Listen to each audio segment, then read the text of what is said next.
Hey team, Damien Kelly here, exercise scientist, and I'm going to take you through one of my home strength EMOM workouts today.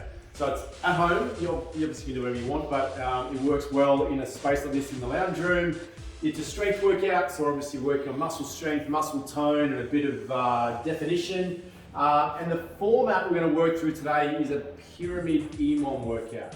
So what does that mean? It just means it's just a way we can keep our workouts fresh, keep it interesting. Maybe the more we mix things up, we can also push a little bit harder because it's fresh, rather than getting that monotonous training styles. 3 sets of 10, boring. So yeah, this is just a cool way to mix things up.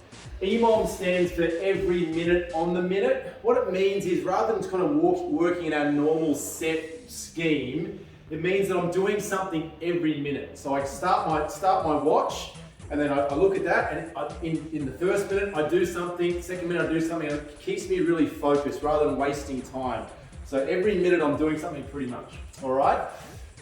Digging a little bit deeper, we can see this workout has 6 exercises here. That's all we're going to focus on today. There are 3 lower body exercises, 2 upper body exercises, and 1 core exercise.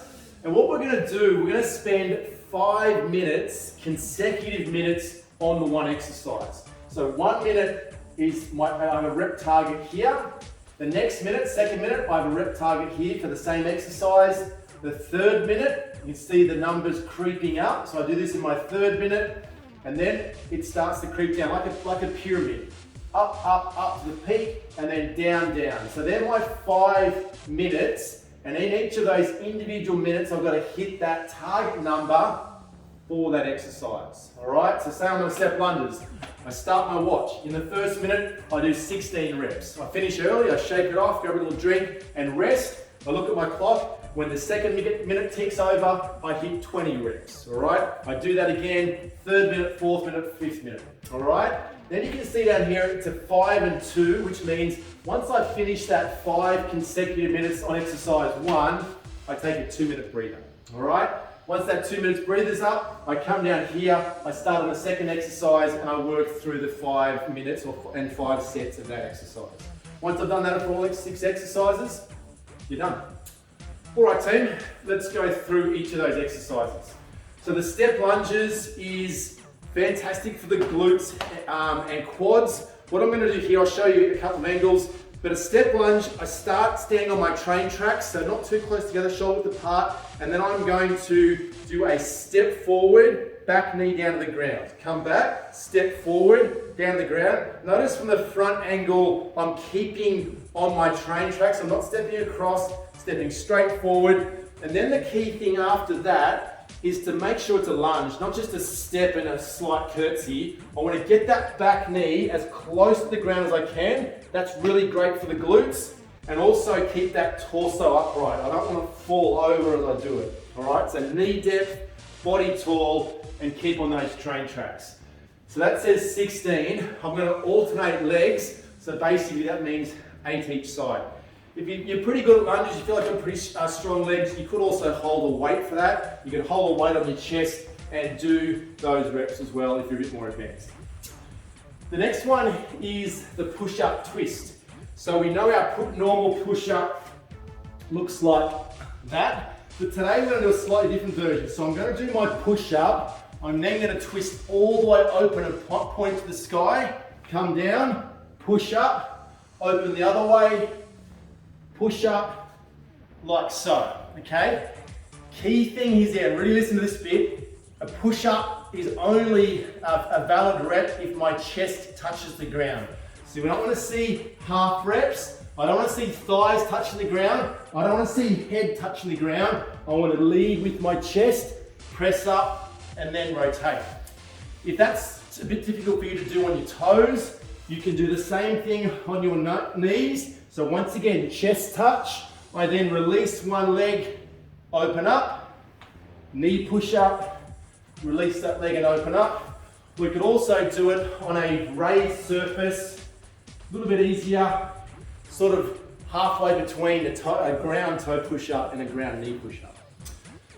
All right, so our reps are there. We're just counting the push-ups there and doing one twist at the back end of those.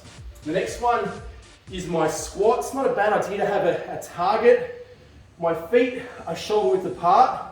My eyes are on the horizon, and I'm going to sit back onto that couch, light tap, stand up, thumbs past the pockets. Sit back, bum touch, thumbs past the pockets.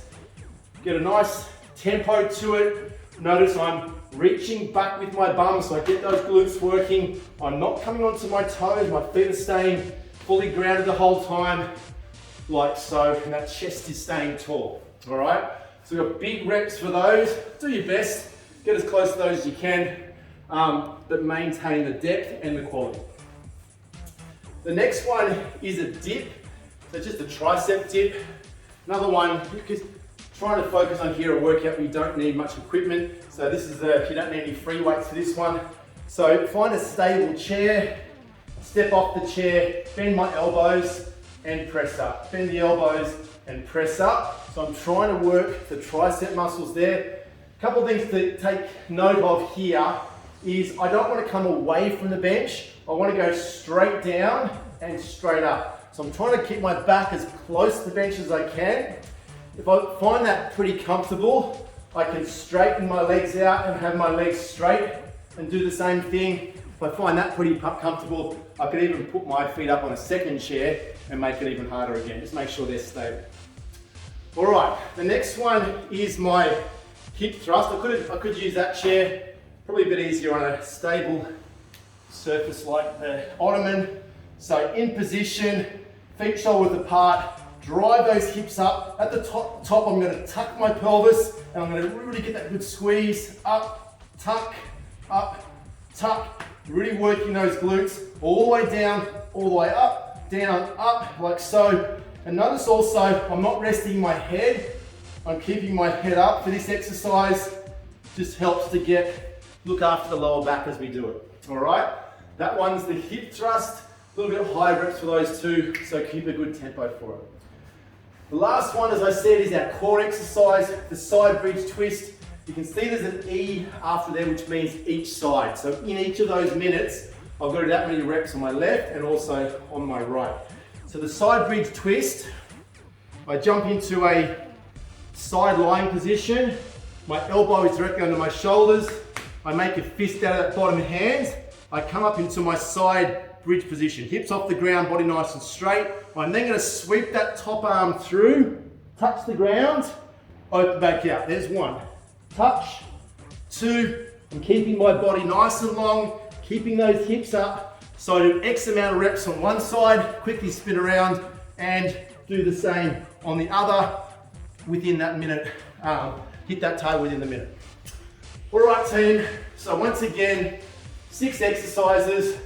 Individual targets for each of the 5 minutes. Have a 2-minute rest at the end and work your way through all 6 exercises. If you want to grab yourself an interval timer or a Tabata timer on your phone, that can make life easier. You just put in 5 working minutes, 2 resting minutes, times 6 intervals, and that will do it all for you. Otherwise, you start a stopwatch and you work on your 7 times tables. All right, team. Hope you enjoyed that one. Maintain the quality. Do your best with those targets and enjoy.